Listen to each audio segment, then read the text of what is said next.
You are watching AliAziz YouTube channel.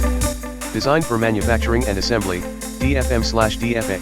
For fresh and experienced candidates, AliAziz Quality Education channel providing you the job best interview related videos, so don't forget the subscription button. Index. Introduction to DFM/DFA. What is DFM/DFA? Why perform DFM/DFA? How to perform DFM/DFA. Introduction to Design for Manufacturing/Assembly, DFM/DFA. The last few decades have brought several new challenges for manufacturing companies. Technology and improvements in transportation of goods has enabled companies to source parts globally. This has also resulted in more manufacturers having entered the marketplace. Competition for business is fierce. Manufacturing companies in the developing world market are able to offer products at lower prices. In an effort to maintain business and achieve growth, many manufacturers are continually developing new products to widen their customer base. They must be quick to market with a high-quality product or be left behind. Properly planned and implemented design for manufacturing and assembly, DfMA, DFM/A or DFM/DFA, processes are enabling companies to develop high-quality products in less time at lower production costs. Higher quality at a lower cost usually means more sales and greater customer loyalty. What is design for manufacturing/assembly, DFM/DFA? DfMA is a combination of two methodologies, design for manufacturing, DFM, and design for assembly, DFA. This combination enables a product design to be efficiently manufactured and easily assembled with minimum labor cost. Through the use of DFM/A, a company can prevent, detect, quantify, and eliminate waste and manufacturing inefficiency within a product design. DFM/A is a break from tradition. With DFM/A, the design and manufacturing engineers work together as a team in developing the product's manufacturing and assembly methods simultaneously with the design. Conventionally, the design engineer designs the product, then hands the drawings to manufacturing, who then determine the manufacturing and assembly processes. Many engineers automatically separate the two into DFM and DFA since they have been defined separately for several years. For effective application of DFM/A, the two activities must work in unison to gain the greatest benefit. Why perform design for manufacturing/assembly, DFM/DFA? The DfMA methodology allows for new or improved products to be designed, manufactured, and offered to the consumer in a shorter amount of time. DFM/DFA helps eliminate multiple revisions and design changes that cause program delays and increased cost. With DFM/A, the design is often more comprehensive, efficient to produce, and meets the customer requirements the first time. A shorter total time to market frequently results in lower development costs. The application of the DfMA method results in shorter assembly time, lower assembly cost, elimination of process waste, and increased product reliability.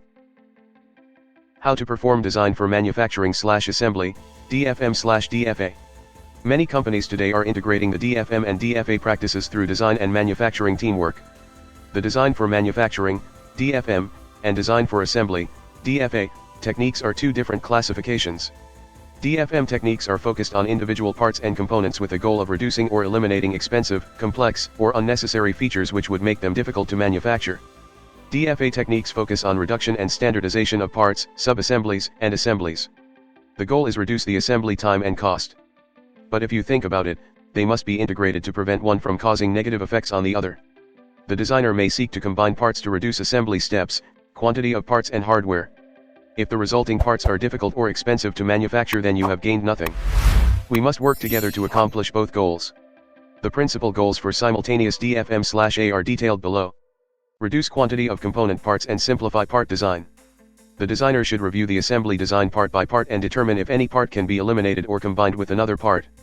The designer should determine the theoretical minimum quantity of parts required for the assembly. One method for determining minimum part quantities is to first list out all the components in your assembly, including hardware. Then ask the following questions. Can the part be manufactured using the same material as other parts? How does the part in question move in relation to other moving parts? Can the parts be combined without need for any special process or tooling? If combined with another part, how does that impact ease of possible disassembly? If combined with other parts, how would it impact ease of manufacture? Through reduction of component part quantities, you also reduce the amount of hardware and the number of assembly steps required. The likelihood of assembly errors are subsequently reduced in relation to the reduction in assembly steps. Design parts for ease of fabrication. The designer should consider the method of fabrication that may be used for producing the parts, the required material specifications, and required production volumes. Some particular guidelines to review are as follows. Specify materials that are commonly used and compatible with existing production processes that will minimize processing time and will meet all functional requirements. Review the part and eliminate unnecessary features that could result in additional process steps, extra effort, and complex or expensive tooling. Design reviews with members of process engineering, quality control, and the fabrication team are beneficial when possible.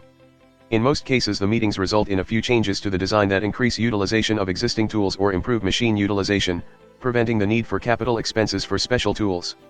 In addition, the meetings improve knowledge transfer of design intent to all levels of the organization. Design within known process capabilities and avoid tight tolerances. The designer should become familiar with the process capabilities of any equipment required for the manufacture of the part.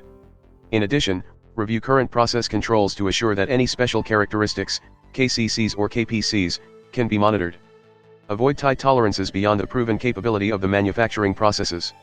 Determine if improved process capabilities are required early in the design or program schedule to allow time for any process improvement activities and the establishment of proper process controls. In addition, the designer should evaluate any interactions between component parts to avoid tolerance stack-up issues. Parts should be dimensioned in the center of the tolerance range to allow for the greatest variance and still remain a functional conforming part. In addition, avoid one-sided tolerances and use surface finish callouts only when required, as that may result in unneeded additional part cost. Chamfered or radius corners should both be allowed if it will not change the function of the part. This will permit production control to route the part to different machines based upon demand. Utilize common parts and materials. Whenever possible, the design should incorporate common parts and materials, including parts already in use in other similar products or assemblies. Common parts and materials help minimize inventory levels and will result in lower cost and higher quality. One of the most successful new product introductions, Quality One, has been a part of incorporated 50% carryover/common parts from a similar product. The new content of the design was greatly reduced, therefore the design risk was reduced. In addition, the learning curve of the assembly team members was reduced. Mistake-proof product design and assembly, pokayok. Designers should look for ways to mistake-proof their designs, making the proper assembly of mating parts instantly recognizable and impossible to assemble incorrectly. By the addition of tabs and slots, asymmetrical holes, and interference features, the parts can be made difficult or impossible to assemble in reverse or oriented improperly. The designer should also avoid the need for any special adjustments or alignments in the assembly process. With enough thought put into the design of an assembly, many of the parts can be made mistake-proof. The designer should also consider how the part or assembly could be inspected for quality purposes. For some parts, conformance to design requirements may be verified with basic go/no-go tools. In other cases, the parts may need to be measured and the designer should indicate any key or critical to quality dimensions or features.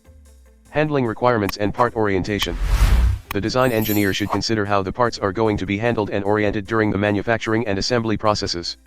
If this is not done, the impact could range from non-value added motion and part movement to possible operator safety issues or requirements for special fixtures or lifting devices.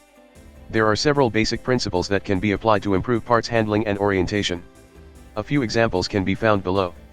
Drawings should consistently indicate the proper origination when fed into a process. An example would be how parts are oriented into a brake press for either bend up or bent down operations. The designer should avoid use of parts that can easily become tangled in the container or that are difficult to pick up and handle. This slows production and can increase waste due to damaged, dropped, or lost parts. When possible, design parts that are symmetrical along both axes. This allows for ease of fabrication and correct assembly. Parts should be designed so that they may be easily grasped, oriented, and placed in an assembly or weld fixture. Examples would be parts with flat, parallel surfaces that are easily picked up and assembled by the operator. Another instance to think about could be if the part is picked up by a suction or magnetic gripping device when used in a pick-and-place robot application. Always avoid parts with sharp edges, burrs, or points.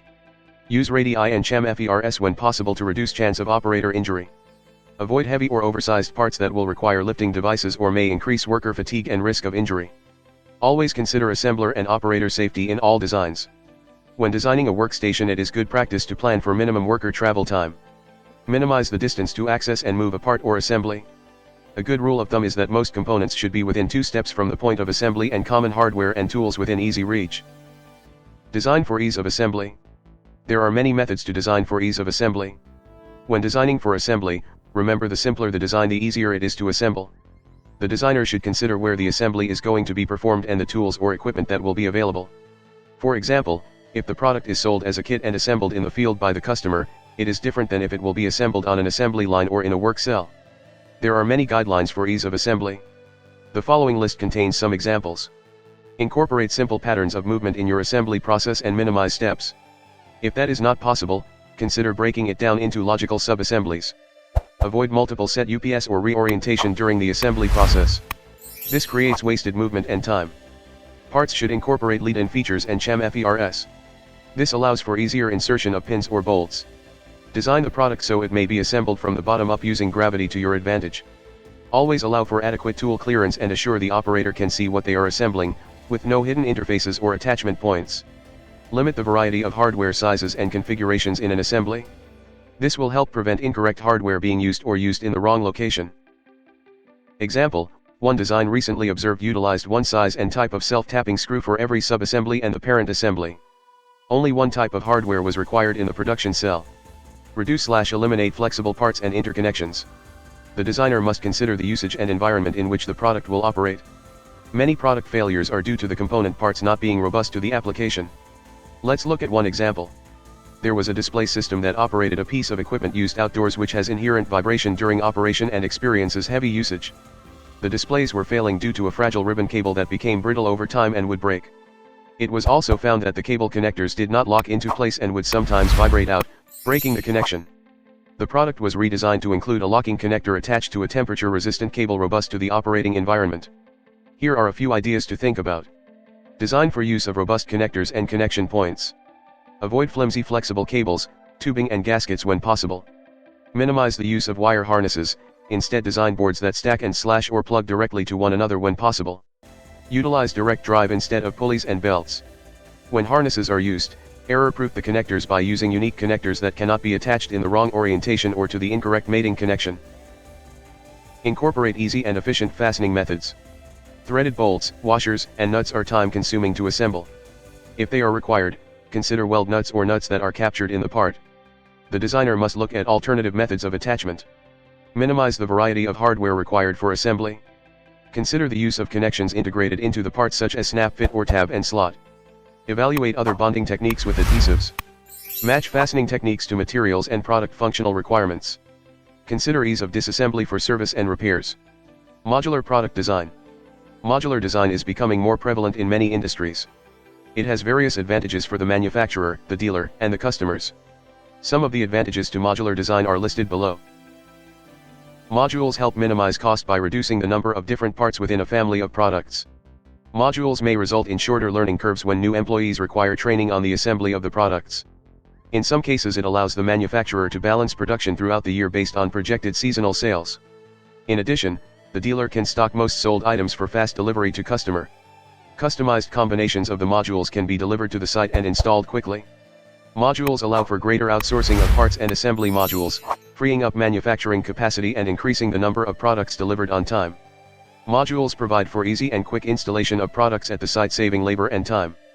Modules improve servicing and maintenance of products as well as reduces the number of service parts that need to be stocked at the dealer. Modular assemblies can also be improved with minimal effect on the rest of the product. Design for automation. There are many obvious advantages to designing products or parts for automation. A few of them are listed below. Increased process throughput or efficiency. Improved quality or more predictable process results. Consistency in the process output. Reduced operator labor costs and indirect labor costs. Something else to consider is the fact that automated production can require less flexibility in design than manual production. The product must be designed so that it can be handled with automated equipment like gripping or magnetic lifting and placement equipment. Avoid any requirements for gripper/tool change.